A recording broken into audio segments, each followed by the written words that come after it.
All right, everybody, welcome back. I'm super happy to see you again and to have had the opportunity to really go back and forth with you in the Moodle with your responses and your reflections.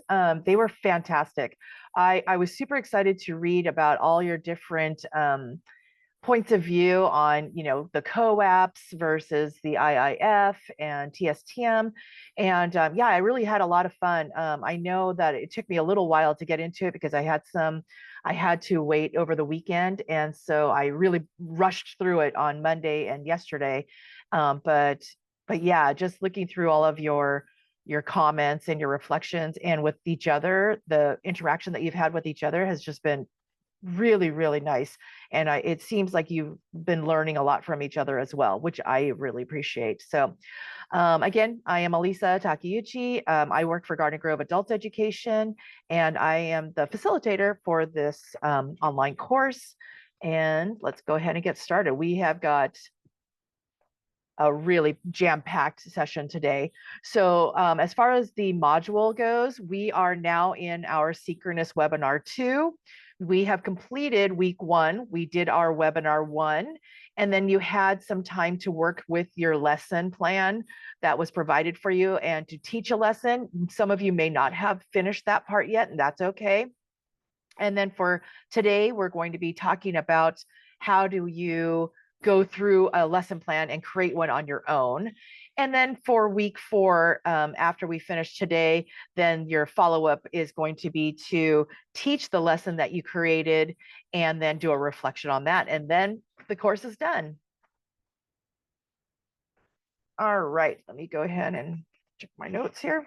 So again, if I fail to remind you, over in the right-hand corner, you will always see if I'm referring to any kind of handout that you have.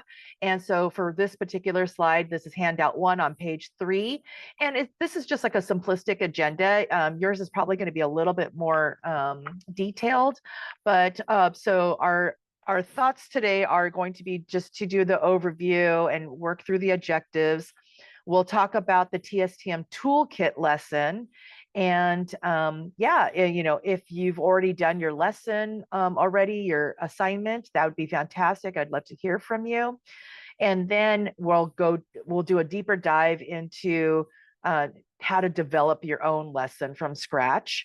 And this is your opportunity to work with other colleagues and participants that are, fairly within your same level. So then you guys have opportunities to talk about how you would strategize in working with the different proponents of the lesson plan. And then we'll just wrap it all up and we'll talk to you about what to expect next. And then how do we conclude the course? All right, let's see here. Change. Here are our objectives. Excuse me.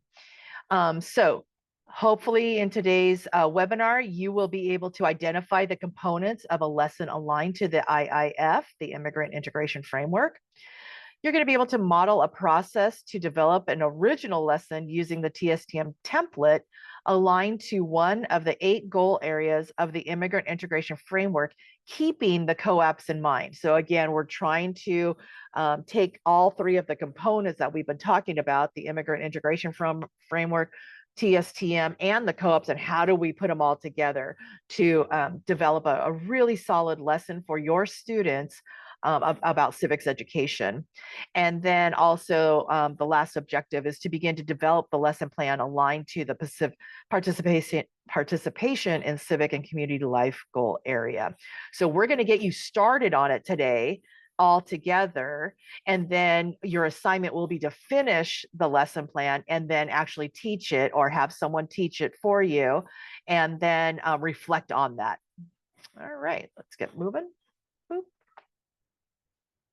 All right. So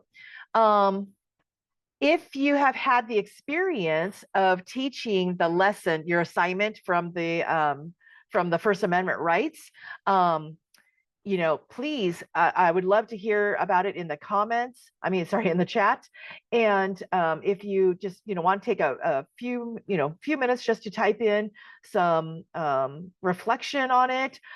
If you would like to, if you feel more comfortable coming off mic, you're more than welcome to. Again, remember, we are being recorded. So if you don't feel comfortable, opening up your camera and or your microphone, you can always do it in the chat. But I would love to hear about your experience with it. And if you have not taught it yet, don't worry. If you have any questions or you're thinking about it and you're not too sure, ask the questions, because some of the other participants may be able to answer it, according to their experience. So let me give you a couple minutes on that just to reflect.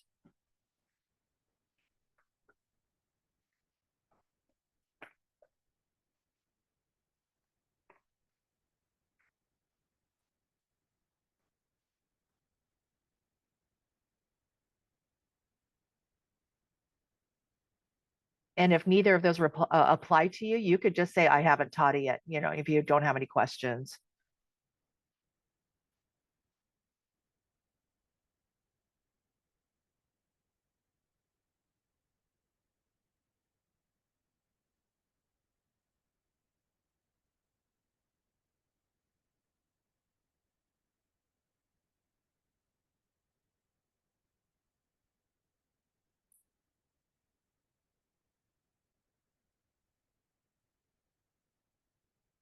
All right, so let's see here. Students found defining civil rights and the First Amendment, but struggled with connecting the two. Yeah, that's a really good point, especially, depending on the level, maybe not even depending on the level, just the two concepts themselves are pretty difficult and rigorous. And so, yeah, having to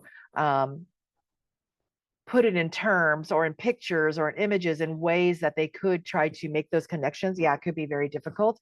So for those of you who haven't taught it yet, those might be some of the things that you might learn from, your the other participants' experiences.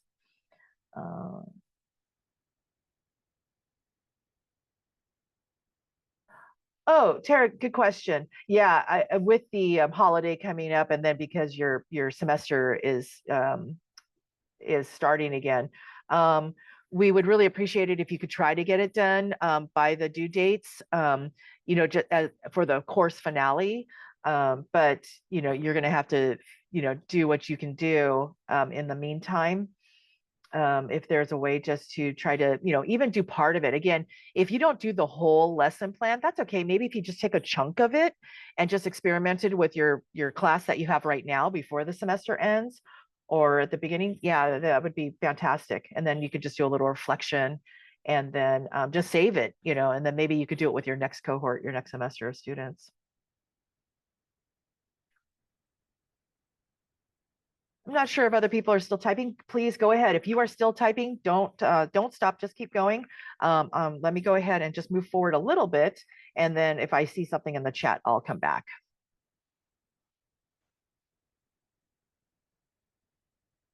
All right. So we are at the point now where we're going to be talking about developing a lesson that's aligned to the participation in civic and community life goal area of the IIF. And Long in the chat says his ESL students were kind of nervous. Yeah, sure. They later opened up as I spoke about my previous experiences. And that is so key, Long. I just so appreciate, because you related to them. You related to the students at their level, and you really gave them a safe space that they could really feel like they could open up and trust, whatever they say is going to be okay, and whatever their experiences are or how they define things, what their perspective of what's going on, and how they talk about civics, in their own minds. And it might not have happened if you had not been so open yourself to talk about your experiences. So I do appreciate that. And again, for anybody else who is in the room that hasn't done it yet, really kind of take notes from the participants who have done it already, that these could be some key things that could help you to really engage your students and have them open up about that. Thank you so much. I really appreciate that. So for the next part of this, when we talk about the lesson plan that you will be creating, we're going to do what's the I do, we do, you do. It's a very common strategy on how to introduce and develop what it is that's going to be expected of you, and that you can go ahead and mimic this with your students as well. And so let's go ahead and get started with this. All right, so here we have the developing lesson plan. We are in handout 2, page 4, and it's going to be multiple pages. You'll see multiple pages here. And so if you are able to have that, either on another monitor or on a piece of paper, that's fantastic. You can reference it. And so the first page, page 4, is like your cover sheet. And so it's going to include all the background information about the learners, and you're going to identify the COAP and the IIF goals, strategy, and objectives. So that first page on page 4, this is where you're going to fill in kind of like the background information. It's more for you as the instructor to remind yourself, or if you're going to give it to someone else, the information they may need to proceed with the lesson. All right, so as we're going through this, I'm going to be talking about the lesson that I did and how I developed it. That's the I do part. And so we'll share with that together, and you'll see how I did it as an example. And then as we're working through it, you'll do it yourself. Okay, so let's talk a little bit about this class that I did my lesson on. It is a multi-level classroom, but primarily the students are low intermediate, and it is an IELCE class. Okay, the students are parents, and for the most part, so again, I'm not saying all of it, but for the most part, primarily their children are in elementary school that are in our district.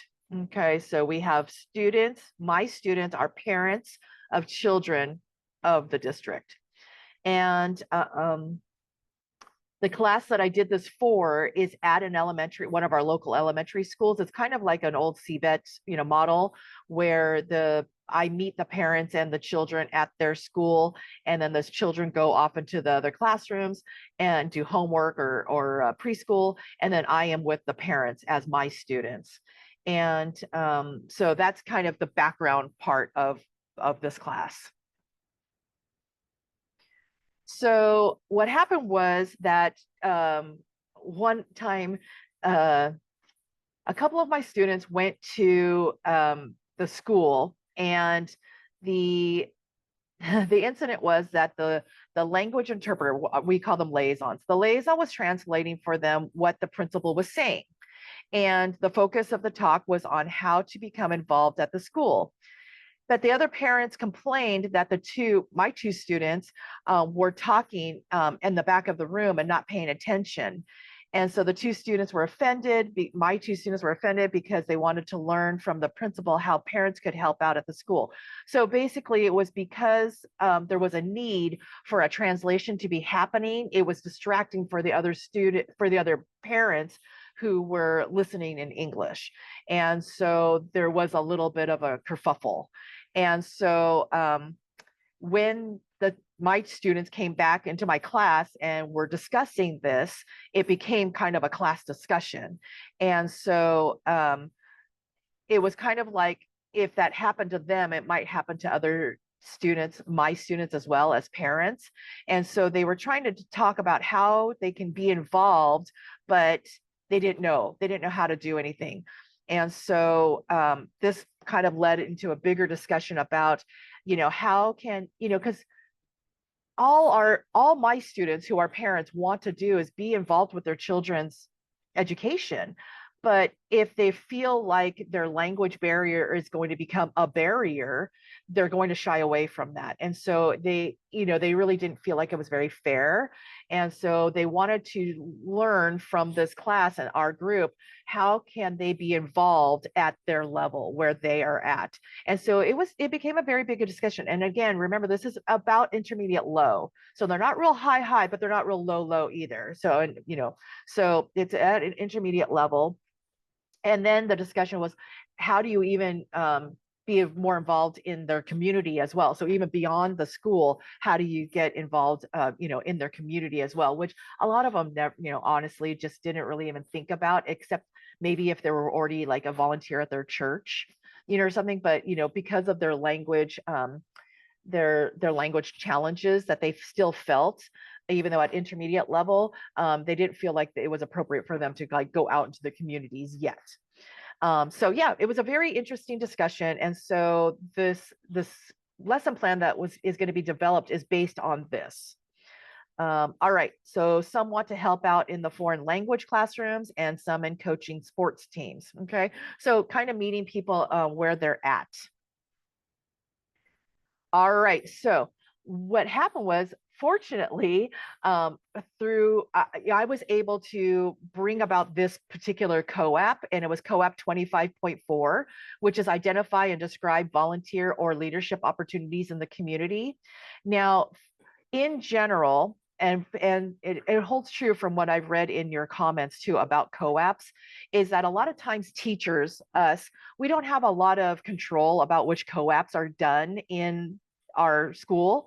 And a lot of times it's the list of COAPs that are to be done for the school year are brought on by somebody else, either your EL Civics coordinator or your administrators. But primarily, I don't know if you know this or not, but the COAPs have to be decided by the students. So each year, every agency must provide a needs assessment to the students on which competencies they would like to learn. And some agencies do it in the spring for the next fall, or they wait until fall to start for the next school year. And so I'm very curious if you can, I'm going to go a little bit off script right now. If you could do me a favor in the chat, if you know, can you tell me when you give the EL Civics survey, whether it's in the spring or the fall, or I don't know. I'm a little bit curious. I started to ask people in the Moodle, but then it was like I wanted to ask everybody, and then I felt kind of bad that I didn't get to everybody. So I'm just very curious because I work with agencies all across the state, and there's not one, one size fits all. Everybody does it differently. So yeah, so some are saying in the spring, and I think that's a little bit more common. We usually give that in the spring. Yeah. So I think for the most part, especially if you've been doing EL Civics for a while, the springs seem to have been the most common for a couple of reasons. One is that it gives the time for whoever is going to be coordinating the EL Civics, time to prepare before the next school year. But the other thing is the reason why you might not do it in the spring is because you don't know if those students are going to be continuing in the next year. So they're voting for COAPs that may not even apply to the students that you'll have in the fall. So some agencies actually do it in the fall because it's those students who will be doing the EL Civics, but it doesn't give a lot of time for the coordinator to get all the EL Civics, curriculum and assessments prepared. So again, you may not even know any of this. It's just kind of might be the behind the scenes part of it, but I did want to let you know. For me, I was very, very lucky in this particular situation because I was able to add this particular COAP. It really fit well with what was being discussed. But again, for you, most of you, that's not going to apply. You're not going to be able to just say, hey, administrator, I'd really like to do this COAP because it fits in with what I want to do. It's usually everybody does the same thing at the same time. Just to let you know, so this is the one I chose to talk about. It really fit well with this discussion that I had, and it was already done. It's already a pre-made COAP, so I knew that it was going to be approved. Oh, interesting. Oh, so yeah, so Linda's trying something different. They're going to try something new. So that'll be interesting to see how the data works and if it, if it does work well, doing it that way versus how you've been doing it before. Interesting. So the language and literacy objectives, these are what CASAs give to us. When we go into casas.org and we look up EL Civics and we look up all the different COAPs, each COAP has their own language and literacy objectives. So for this particular COAP, identify local community organizations that use volunteers, write questions related to involvement in volunteer activities, listen to a speaker and or participate in a discussion about volunteering, report about a volunteer activity that they participated in, and contact a volunteer organization to ask questions, invite a speaker, arrange a field trip, etc. So these are just the language and literacy objectives. That doesn't mean that it applies for all the levels of ESL. So a lot of times if it's meant for the lower level ESLs, the beginning ESLs, you'll see a little asterisks next to it. But they could be in general, this is what's going to happen in this particular co-op. All right, so let me just make sure I'm getting all my notes and you're looking. Yep. So, yep, we did all that. Good. All right, so remember, we're still talking about the immigrant integration framework. So we're talking about the participation in civic and community life goal area. We're in handout number 3, page 9. And this is going to be an animated one. So we're just going to be talking about a little bit. Oh, did I skip a page? I'm so sorry. Oh, I skipped a couple pages. I'm so sorry. Hang on. I skipped a couple of pages on my end. Oh, no, I good. Okay. So here, let me go ahead and click on this. All right. So here we have the strategies. And I'm going to look at my notes real fast because on my paper, it's too small. When I'm looking at the different strategies for this particular lesson plan, I'm looking at civic education, volunteering and leadership, cultural capital and cross-cultural understanding, understanding of immediate community, and personal and community networks. And Adrienne, I'm so sorry, my notes are too small on this. Is this a annotation one? We were going to do an annotate just after we get the objectives up, just we Sounds could good. annotate there. Thank Yeah. you. Yep. Sorry. Thank you. All right. So let me go ahead and click through this. All right. So here are our objectives for volunteering and leadership, because this is going to align perfectly with what I am going to be doing in my class.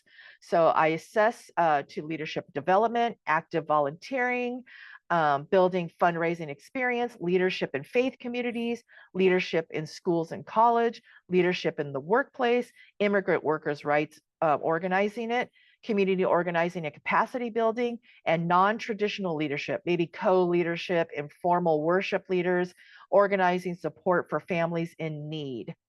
So I believe this is where we do the annotation, Andrea. Yes, yeah. Okay. So let's go ahead, and if you can find your annotation tool, whether it's going to be at the top of your screen or maybe at the bottom of your screen, and then We could maybe just identify, because we're looking at describing volunteer and leadership opportunities. So perhaps just annotate which objectives here, mark using your stamp, any of the objectives here that you think look like they would fit in well with our focus. thank you, Tara. You found it. Excellent. So which of these objectives would fit better or with the actual strategy of volunteering and leadership?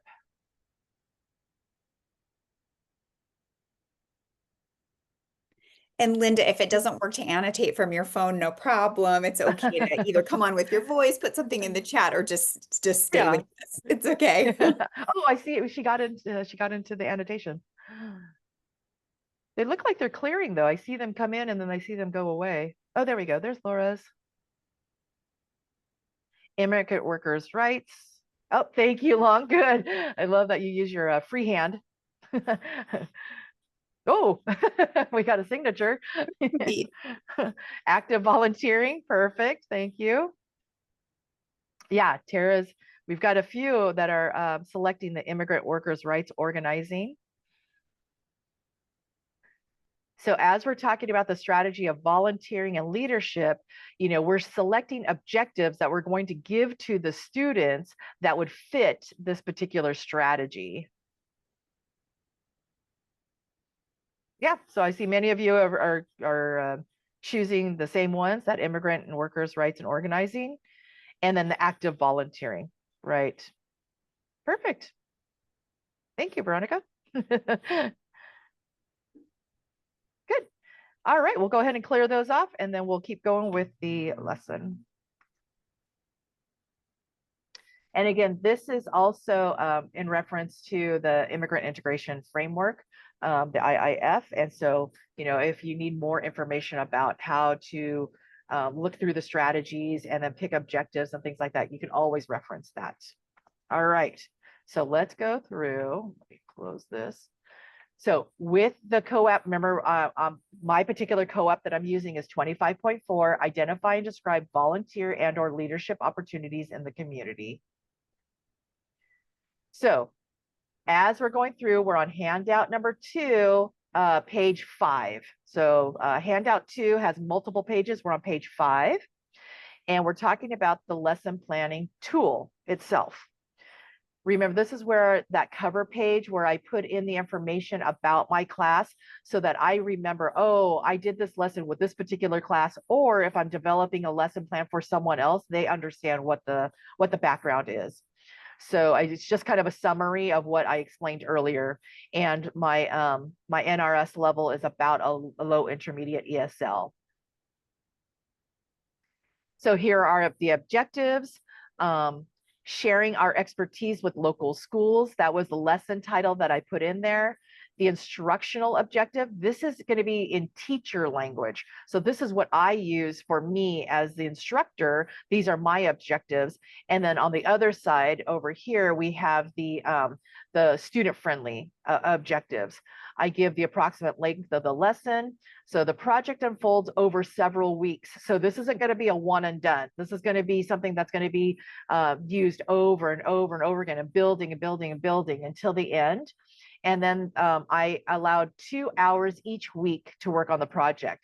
So, in realistic goals, if you've been teaching EL Civics a while, it's not all EL Civics. When you get your EL Civics co-op, you don't stop everything else to do just EL Civics. You still have to continue with maybe your core curriculum and other things that you have to do.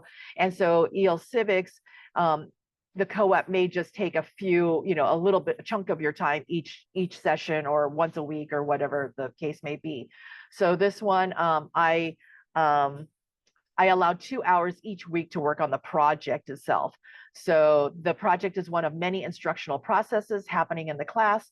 Learners also do work on their own time as feasible. So again, these are things that I had to be thinking of, and it could have been reflection notes afterwards, so that I remember, oh, the next time I do this, I want to remember that they needed more time at home to do stuff, or maybe give a little bit more or a little bit less time in the class.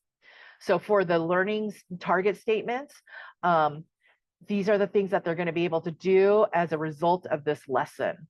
So for the teacher, the content objectives: conduct research, gather the information, collaborate with other parents. So as you do your objectives, always start thinking about what is the active verb. What are they actually going to be doing for this lesson? You as the teacher, this is what I'm going to be teaching them. And then for them, as the language objectives, how am I going to be teaching language throughout this lesson plan? So they're going to actively participate in discussions, contact of volunteer organizations. So contact means, making cold calls, sending out an email, things like that. There are different ways or going and visiting a place and having conversations with them. So again, I want to prepare the students with the language that they need to be successful to do this outside of the classroom. And then for the students, I can help improve my children's school. I can gather information. I can collaborate. So again, it's what will the students be able to do at the end of this project? And you write it out with the I can, so that they are always thinking about, this is the reason why I'm doing this work. The language, I can make suggestions in a group. That could be very difficult for some of your students who are a little bit introverted and then they don't speak out much. I can write questions to find out about volunteer activities. I can choose the correct tone and language when I speak or write. I can make polite requests. So again, thinking of the level, this is intermediate low. You, on the other hand, when you're developing your lesson, are going to be thinking about this at your level, not this particular co-op, because we're going to be working on a different one. But how do you adapt the particular co-op to meet the needs of your level? All right. And so then now we're talking about the standards. This tends to be, oh, I meant to bring up, sorry. This tends to be a little bit on the trickier side, because a lot of times instructors, they don't know, they aren't too familiar with the two types of standards for adult education. And so one of them is the college and career readiness standards. Many people will say CCRS. And so these are the standards that were developed in 2013 for adult educators, derived from the Common Core. And if you've seen any of the two books, it's the blue book. Okay, so there is a blue book of the college and career readiness standards. And so from there, you can look to see what standards will I be using to teach this particular lesson. Now, when the Blue Book came out in 2013, it was way too hard for English language learners. The standards were just too high. And so they had a team come up and develop another one called the English Language Proficiency Standards, or the ELPS, and it's the Red Book. And so those are the foundational skills from the Blue Book. So the red is usually primarily used for our ESL students. And what it is, it took the Common Core standards and it developed it so that it was adaptable for ESL.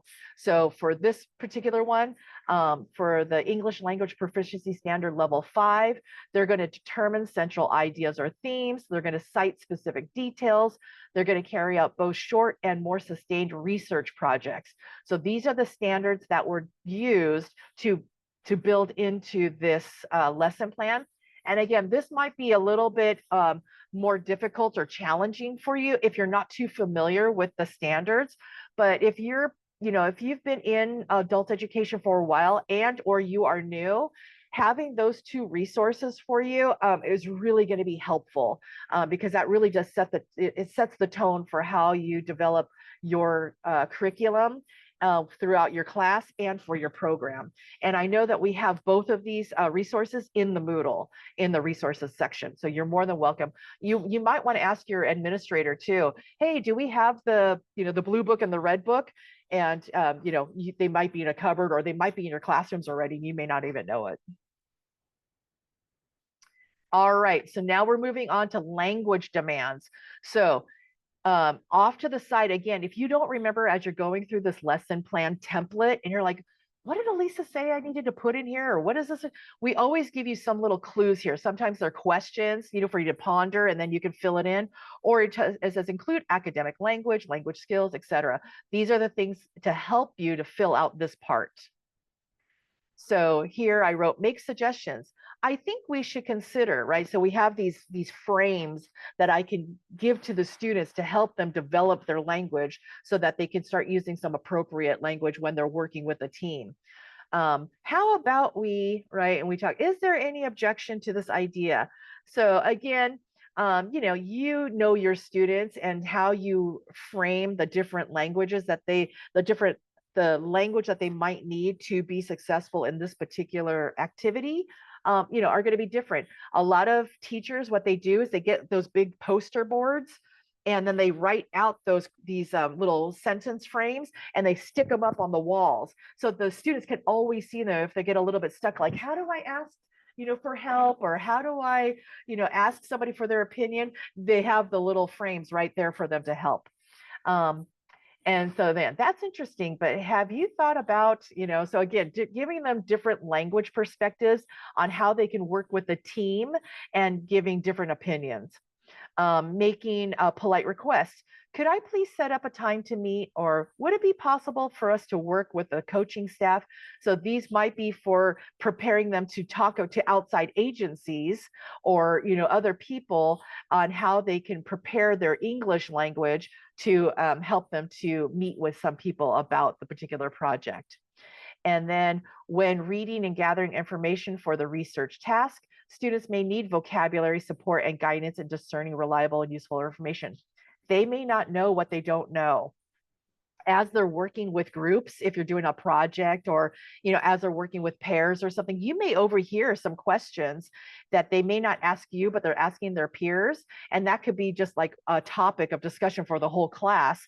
And then again, getting it on a piece of paper and then putting it on the board, or, even Post-its on the parking lot, and just to say, hey, here's some helpful hints on how you can use your language to meet the, the needs that you have for that particular situation.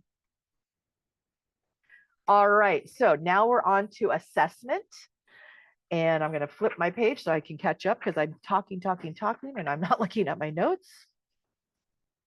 All right, here we go. Assessment. All right, we have another annotation. We have another annotation part. So as you're looking at this assessment and you're thinking about this particular lesson that I'm developing, what kinds of assessing do you feel could be a good one for this particular lesson? And not everybody's going to be the same, depending on your comfortability. It depends on if your agency already created the assessments and things like that. And so as you're looking at the proof of learning, how are you going to ask your students to demonstrate mastery? So that's what assessments are. Assessments are opportunities for your students to demonstrate mastery. And so given all the information that you've had, can you go ahead and use your annotation tools again, maybe check boxes or something, and you let me know what you think might be some good assessments. Linda's got via the team product, right? How does the end result look? Yeah, I've got a couple of people who think that might be a good one. And if you see something that you use that you don't see, yeah, so Linda said other, if you can write or type what you think might be it, that might be good. Good. I see a lot of people are using rubrics, especially if it might be project-based. A checklist is a good one. If you have lower level students, beginning students, a checklist might be good. Do you have this? Do you have this? Do you have this? And if they could check, that could be their demonstration of mastery. Good. Some of you use the KWL. What I know, what I want to know, what I've learned. Exit tickets, yeah. So those are great for formative. So remember, formative, if you're not familiar, we have two different types of assessments. We have formative and summative. Formative are the everyday assessments. Those are the check-ins. Are you guys doing all right? Can I move on? So those are the little check-ins that you use to see, did they understand what was being taught at that time? Summative is the end result, whether it's the project or an essay or a quiz or whatever it is. That's the summative. So good observations. Perfect. Thank you. I know that's really hard for you to use with your phone. So I appreciate you doing that, manipulating the system.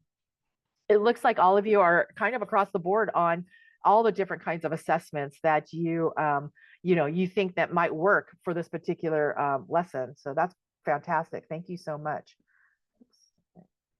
All right. Tara's getting there somewhere. Maybe other. If there is, I'm going to clear the annotations. And then if you have some more comments or stuff, please feel free to put it in the chat. I see Linda put observations, rubric based specifically on a project. Yeah, absolutely. If you're lucky enough that you've been able to do some projects in your class, then yeah, having a rubric where it's not so defined as A, B, C, D, F or a percentage. It's, did you meet these needs? And this is kind of where I'm going to score you at if you met these needs, or maybe you hadn't met these needs. This is the score that you're going to get. Thank you. That was awesome.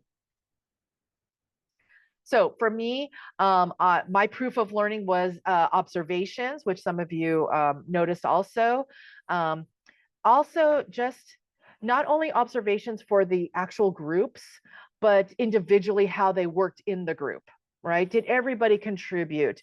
And again, because my level was intermediate, I could actually do a peer-to-peer evaluation as well, so that they could say, how did I do in this group? And then what did other people think in this group? So again, there's many different ways that you can use these evaluations, whether it's me as the instructor looking at the end product, or within a group work, how did everybody do in the group? Did everybody contribute equally, or, things like that, or what could have been improved?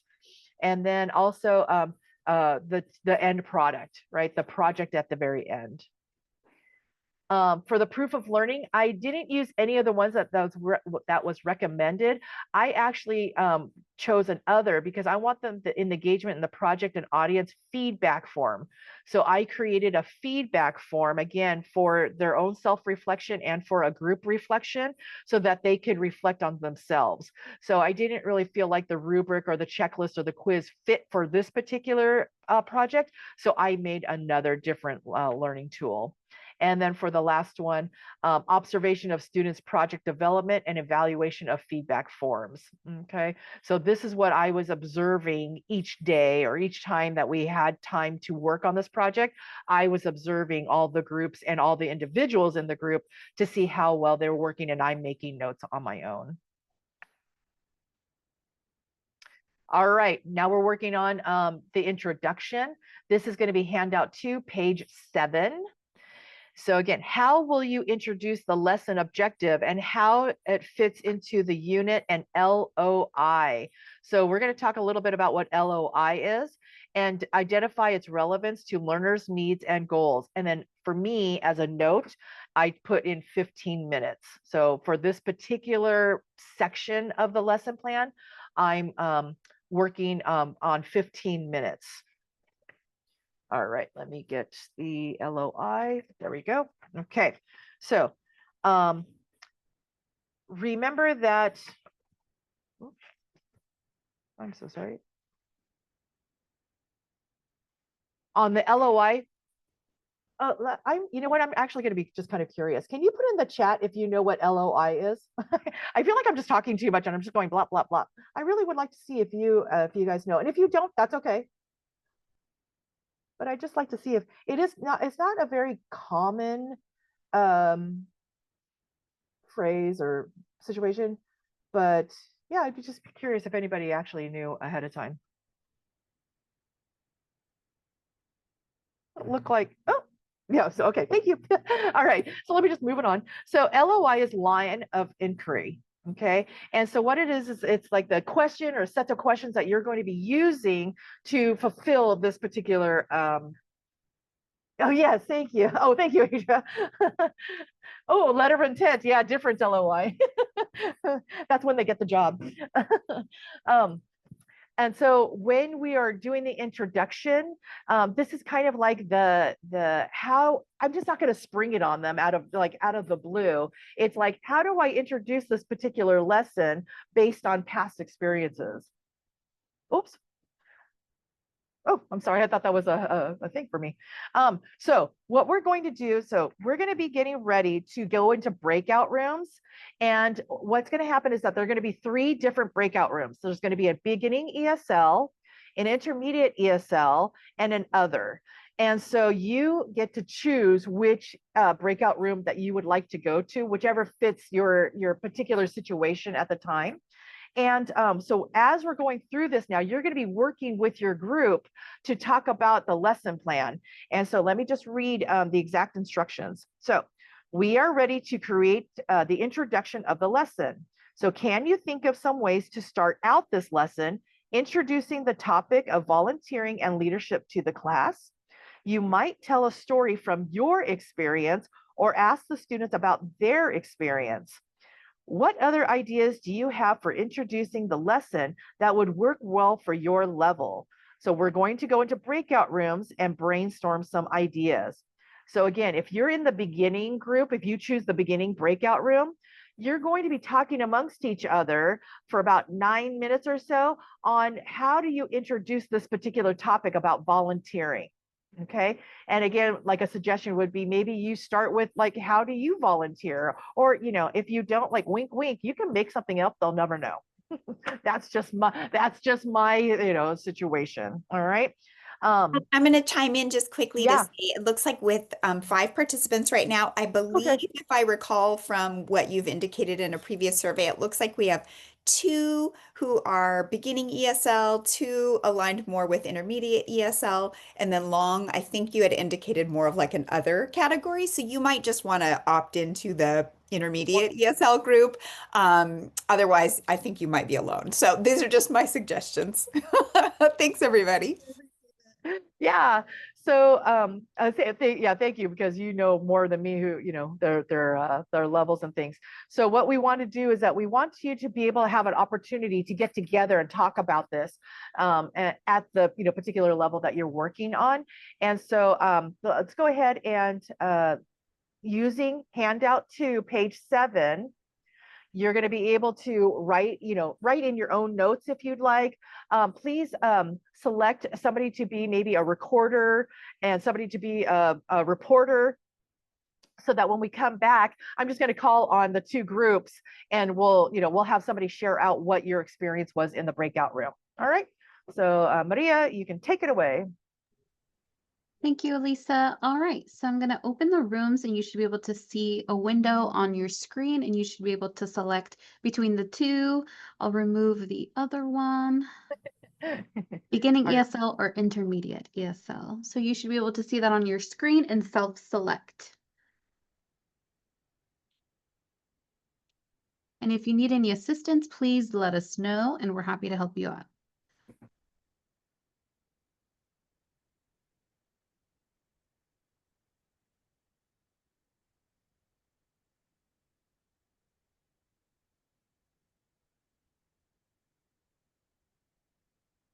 Oh, good. You got Emma. Are you able to see that? Yep, everybody good. All right. Nice. I think everybody's back. All right, welcome back, everybody. Thank you so much. I was able to go to both rooms, and it was coincidentally, both rooms were pretty much talking about the same things. The number one go-to, especially when it comes to ESL, is vocabulary. So both groups were talking about vocabulary and how do you bring about the vocabulary into your classrooms, whatever level you're at, so that that they understand what it is that you're going to be talking about. And then so then with the beginning group, if I could have somebody share with the rest of us about what other things that you talked about with the introduction section. Who's going to be my sharer from the beginning? I can share. Thank you, Emma. So for our group, what we were talking about, especially with the vocabulary, and what I had mentioned was right now we're doing a financial literacy unit. And so I have beginning high, so I do kind of use more of their background knowledge and they have some more vocabulary about this subject. I've taught beginning literacy. And so then we kind of like guide them to using the vocabulary we want to teach. But so I was saying using like a mind map and just using maybe for this lesson, you just put volunteer on the board in the picture. And that's what Laura was also saying, is that incorporating pictures too. So then that way they can see the word volunteer with a picture. Okay, what do you think about when you see this picture or this word? What comes to mind? And maybe they say, okay, volunteering at a school, or maybe they can even name organizations within the city that they know of, right? Yeah. So starting there, and then some questions that we had mentioned were, are there opportunities to volunteer, like at a school, at your child's school, if that is the case where students, many of them have children, but if they don't, then maybe they can have that discussion with their partners and say, okay, at my child's school, there's opportunities to volunteer. What do you do? Things like that. And then the last one was asking about volunteer services. So organizations within the town or the city that they live in, if they know of any, because some of them are immigration related or family related services. So some students, at least I know in my case, are familiar with them because they've received those services. So then gone to those organizations. So maybe that could be a good opportunity as well for the students that maybe don't know about the organizations. That way they become familiar with them, and that's incorporated. Absolutely. Yeah. Yeah. Start a little, resource, Yeah. poster or something like that, a file or something that gives information. That's fantastic. Thank you so much, Emma. I think that, I think that the way, especially for beginners, is to really go through that route of really just giving them as many opportunities to see what it is that you're talking about as well. That's fantastic. How about my intermediate group? Anybody want to share, or who's my sharer? We had Long and Tara and Linda. Anybody? I can share. Oh, thank you. I appreciate that. We talked about also the word map, just writing the word volunteer in the center of the board and having them share out things they think of when they hear that word. What ideas does that prompt in their mind? Long also suggested a short video clip of maybe someone volunteering at a mission or something, and they can actually see it in action. So various things, using visuals, using vocabulary, using the words, using anything to hook them onto the topic of the lesson. Yeah, absolutely. And, so again, just reiterating that no matter what level of ESL you're teaching, these strategies can work. I mean, both of you Yes. said, mapping and things like that, or visuals, using a lot of visuals. So even not taking for granted that just because ESL students are at a higher level that they can't benefit from, watching something or, having a visual picture or whatnot to get their brain started on, the language that they need to for the discussion. Yeah, that's really great. Thank you. Thank you. All right. So let's see here. When you were in your breakout room, then you go ahead and, you're going to go ahead and put in your ideas here when you do your lesson. And so then for us, as I'm filling it in for myself, for me, the class discussion that we had, previously with my two students that had the incident, that was kind of their introduction. I took from that experience and I made this lesson.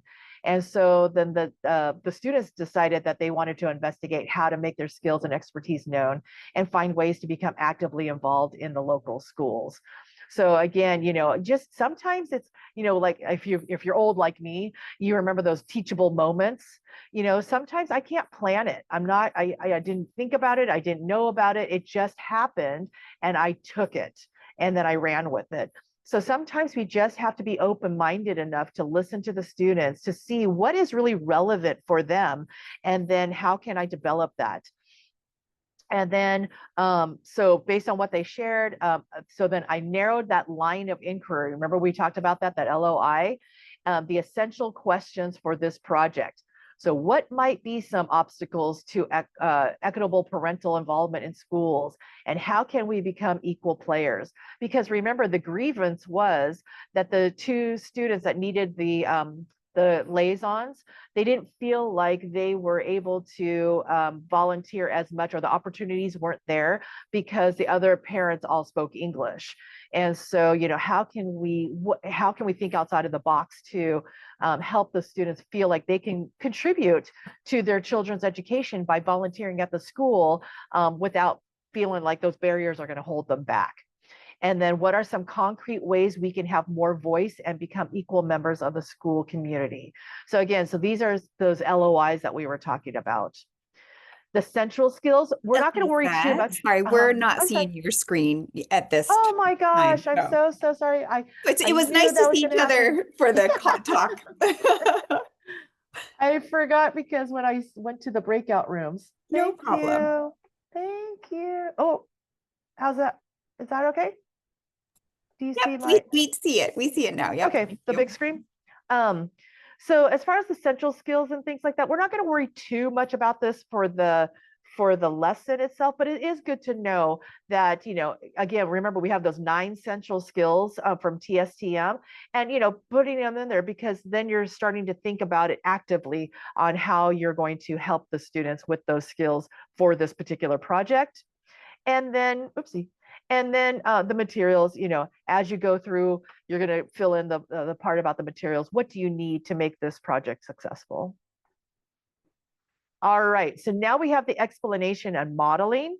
And again, we're going to go ahead and we're going to put you in breakout rooms one more time. And just to go ahead and talk about this part of it. So what type of direct instruction do learners need? Are there ways for learners to access the new content independently? And what types of models will you provide and when? So explanation and modeling is kind of the direct instruction. So what kind of activities or what are you thinking about to include in your lesson plan to help with this this part of it? So we're going to go ahead and put you in the same groups that you were talking about. And again, use your paper if you need to write down your notes, so that when you're developing your own lesson plans, you remember, oh, this is what we talked about. And then we'll come back, we'll share just for a few minutes, and then we'll keep moving on throughout the lesson. All right, so let's go ahead and open up the breakout rooms one more time.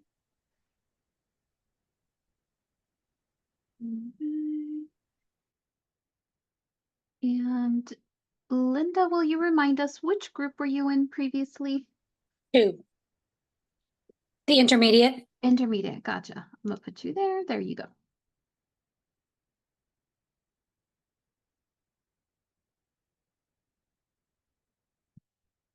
No, that was such a short amount of time. Oh. Welcome back. I know that was a little bit shorter of a time. I just want to make sure that we get through everything before the end. Yeah, so as we're moving forward with the lesson, you know, this is your direct instruction. You know, how do you go ahead and get them hooked, you know, hooked onto the particular topic that we're on.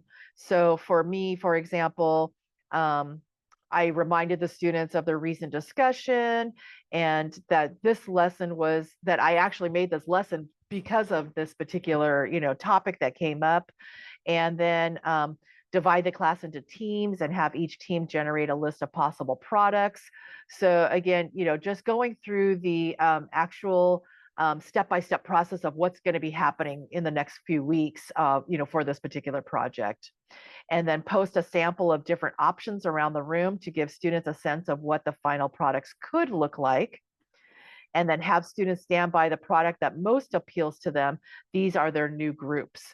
So, you know, we can go ahead and, you know, maybe some of them are more tech savvy, so they might want to do a PowerPoint presentation, or maybe some of them are very artistic and they want to make a poster, you know, whatever it is. You know, some of them want to do just an oral, you know, maybe their speaking is a little bit higher than their writing, so they want to do an oral, you know, a presentation. You know, so maybe somebody wants to do a brochure, you know, whatever. So you can give them options on how they want to present the end product.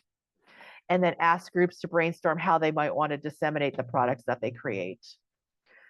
So develop a lesson teaching areas of language that they will need to conduct research on, such as making polite requests. I heard the group, I heard the higher level group, the intermediate group talking about that. That was fantastic.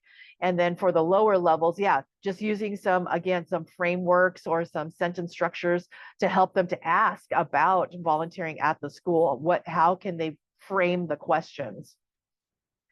And then the skills, and then the materials. All right, so as we're moving on through the guided practice, again, which tasks are learning? So these are your scaffoldings. These are the practices that they're going to use to get to the end product. And sometimes there's not going to be just one practice. It's going to be more than one practice. And how do you go through that? So have teams brainstorm specific questions, provide opportunities for students to practice using their language. So again, these are activities that the students are actively involved with. That's not the direct instruction. Again, now I pass it on to my students, and then you know, they're practicing on their own. And then use interest skill surveys to determine team roles. Okay, so again, it's kind of self-awareness. Remember, that's one of their skills. And then, where do they find that they feel most comfortable with? Some of them you're going to have, you're going to have natural leaders and, let them shine. But then you're going to have somebody that might be a little bit quieter. Maybe they're the researcher. Maybe they're more quiet. So then they're going to do kind of the research behind the scenes. Things. So you can have, maybe somebody has, beautiful penmanship. And so maybe they're going to be the reporter. So again, they're going to decide how they are going to disseminate the different roles. And then what kind of resources will they need? Providing them with resources. Here are the skills that they're going to need. And then here are the materials that they may need. So again, we're going through the lesson plan. The last part is the application. Everything that they did in the class, now it's going to reflect what they can do outside. So possible activities, invite guest speakers, have, maybe that's one of their skills is that they call an organization and ask them to come and be a guest speaker. And then your class can practice questioning skills. Attend school events. If there are some events going on in the district, different schools or at their children's school, have them go to those. Ask to meet the principal, to volunteer, interview other parents about their experiences. Students develop questions based on their concerns and needs. So again, these are all things that they can do because they learned the skills needed in class. Now they can use it outside of the class. And in teams, the students develop the final products. So here are just some of the possibilities: a brochure, a video showcasing parents as leaders, a calendar of events, a poster or slide presentation on the best ways to become involved, including how to overcome obstacles. So again, just, I put these down only as an afterthought because these are some of the things that my students did that I couldn't have even dreamed up. I could have said, you're going to do a presentation, you're going to do a brochure, you're going to do this. But again, that might not suit their needs. And so if I let them do it, they came up with so many other great ideas that I never even conceived of before.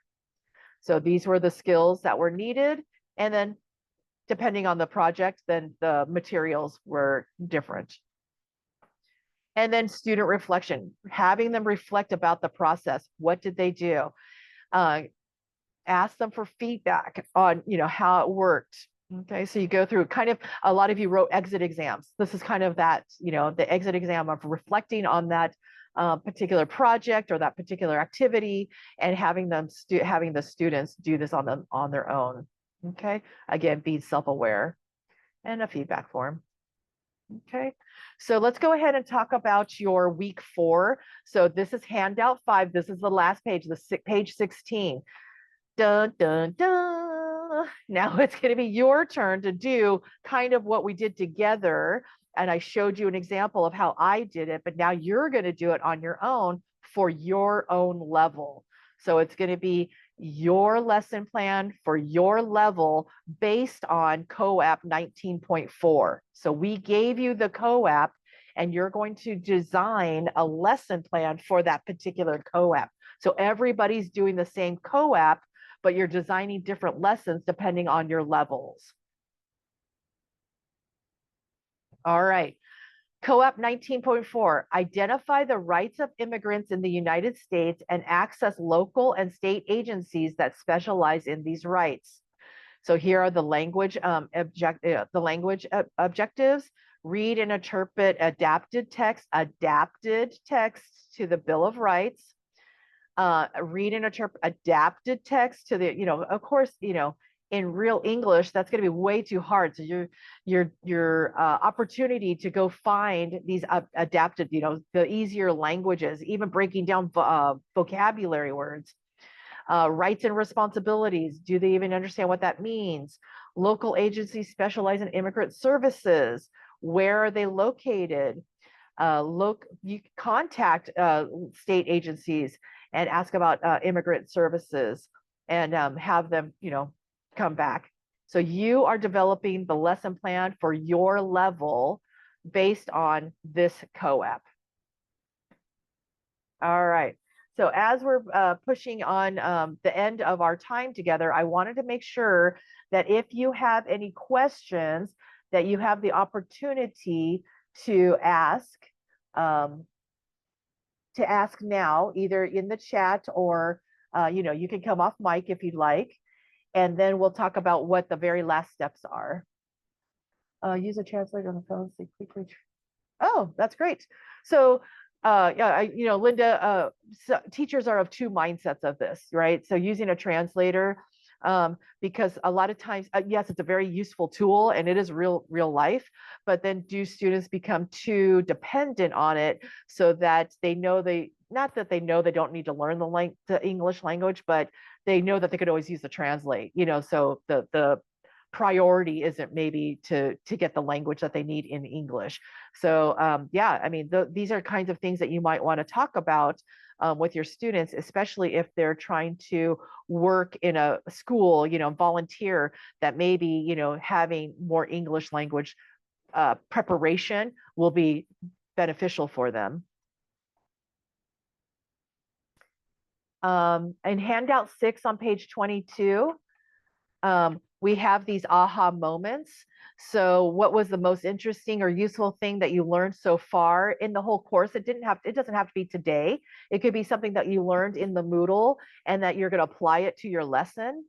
And then the first step I will take to implement what I've learned is, and I'm excited about or two. So just go ahead and take a minute or two to reply to these in the chat. And then we'll kind of reflect on what we did today. We'll go over the objectives. I'll make sure everybody understands what their next steps are. So far that we've done 2 webinars now, and you've done quite a bit in the Moodle. So what was your most aha moment? Something that really stuck out with you, like, wow, that was a really good one. And then how will you take what you've learned so far and implement it, probably in your lesson plan?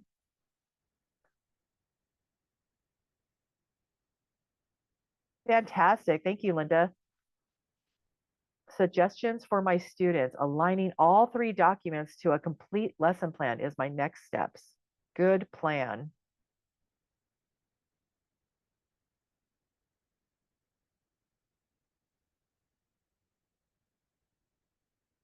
I think it says it in the next couple of slides, but yeah, you have the next week and a half to develop your lesson plan for COAP 19.4.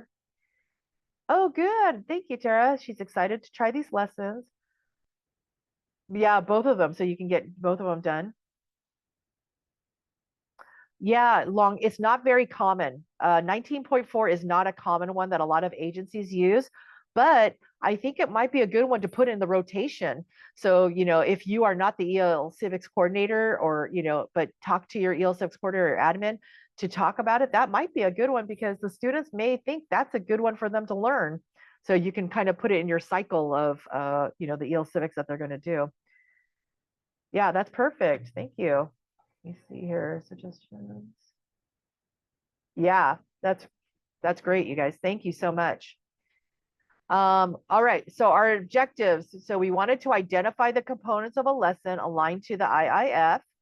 We wanted to model a process to develop the original lesson plan using the TSTM lesson template and aligning it to one of the 8 goals of the Immigrant Integration Framework and keeping the COAP in mind. And we started to develop a lesson plan that you are going to be using for the participation in civic and community life goal area.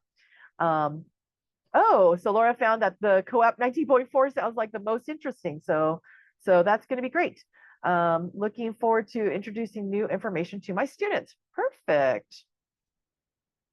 All right, so this is what's coming up around the bend. This is on page 23. Your final assignments: develop your own lesson using the lesson planning tools and resources shared today. Teach the lesson or have somebody teach it for you while you observe, and then post your lesson. So after you complete the lesson plan template, post it so that we can all share with all the lessons and give your feedback about how the lesson went, and then reflect on somebody else's post. And then you're going to set your goals. So we would like everything to be done by Sunday, November 16th. So that does give you, I think, you know, a week and a half or so. And if there are any concerns, or, you know, if you have things that, you know, come up, you know, always reach out to us. It's no problem to reach out to myself in Moodle, or to Adria or Maria. Any kind of issues or anything you have, please contact us and keep us informed.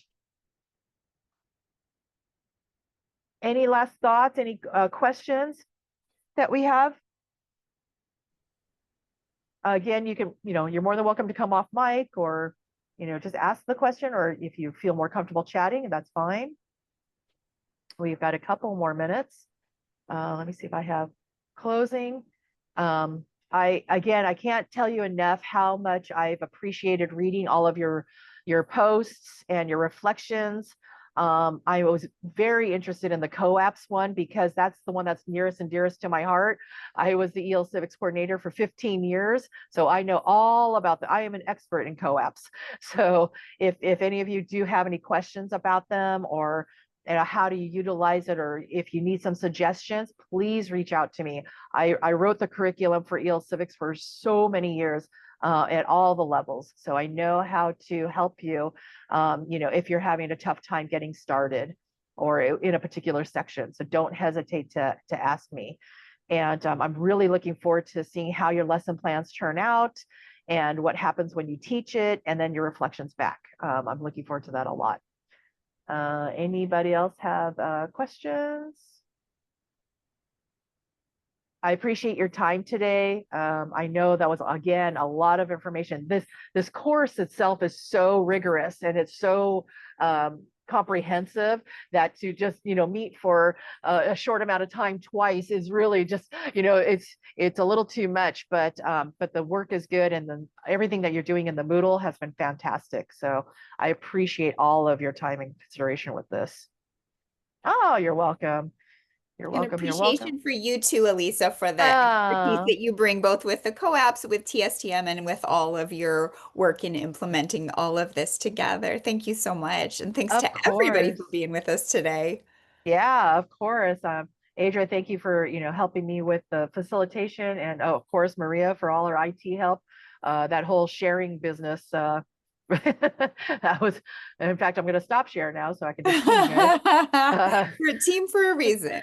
Those breakout rooms, it's been so long since I've been, you know, teaching in a Zoom, I forget. Linda, Emma, Tara, Laura, Long, thank you again for coming. I appreciate it. And again, I'm looking forward to all of your finishing ups with the Moodle. Yeah. So thank you. Thanks, All right. everyone. Have a great All rest of right. your day. Thank you.